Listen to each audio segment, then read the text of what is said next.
What's going on, guys? Welcome back. Second day, Madden 16 commentary. I'm not even going to give you my normal introduction. I want you to do what you want with this video. But I hope that you guys share it and let me know if your opinions are the same. I had a lot of time to myself today. Did a lot of watching videos on Madden 16. Did a lot of reading your comments. You know, I've shared my thoughts on the latest trailer. I'll put a link down in the description if you haven't seen it. But I reflected a lot on Madden 16 today. I actually even sent Rex Dixon an email personally, and I've came to some realizations. You know, this game has yet to fix a lot of issues, and I think there's no more tangible way to look at it than this year's description of total control passing. Quote, place the ball where only your receiver can get it with body-relative throws, including high point, low point, back shoulder, and the ever-popular touch pass. Now, with that in mind, let's revisit Madden 09 with the total control animation, which touted itself as, quote, NFL bursts from your screen with multiplayer action and gameplay that pushes you to the limit no matter what your skill level. In Madden NFL 09, the play is more realistic than ever with the all-new total control animation system. Execute instantaneous combo moves, bobble catches, user-controlled celebrations, and more for a game that looks and feels like it's straight out of the NFL. Where did we lose that, is my question.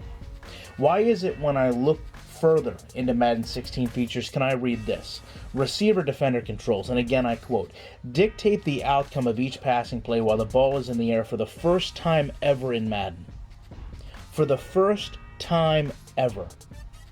Yet when we go back to Madden 06, the first entry on then next-gen consoles, Xbox and PS2, talk about quarterback precision placement.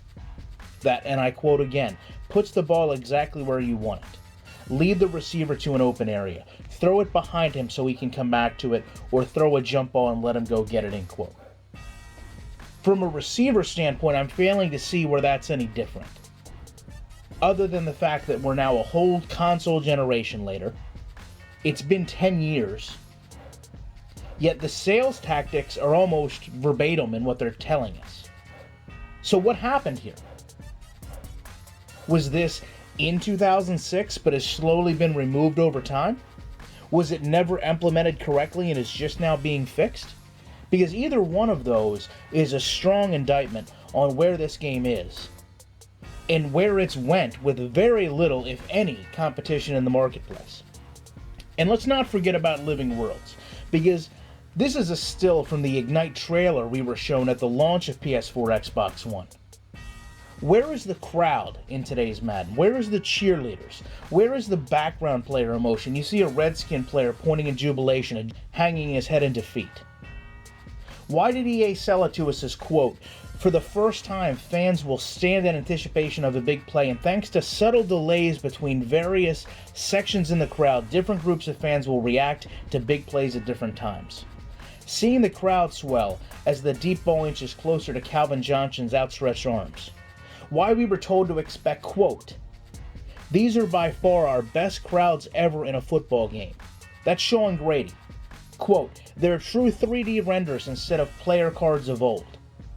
The next-gen version of Madden NFL 25 will feature uniquely molded and dressed crowd characters made up of fans of both teams. The crowds will showcase true emotion, ranging from positive and celebrating to negative and angry.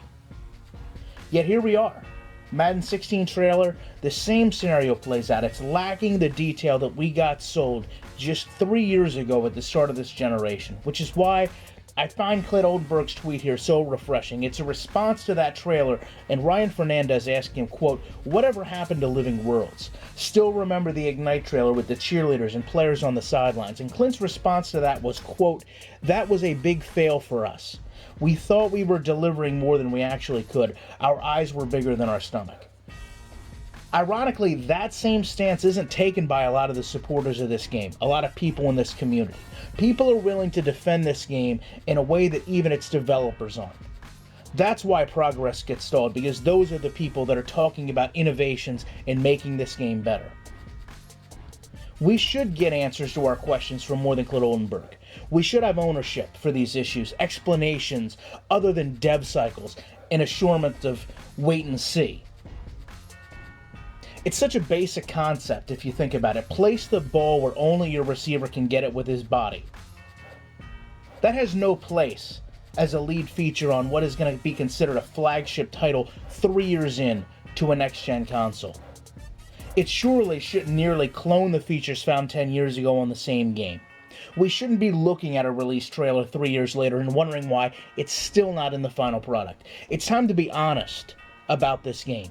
It's not where it should be. It's not sold the way it should be. And the way it's marketed is direct proof of that.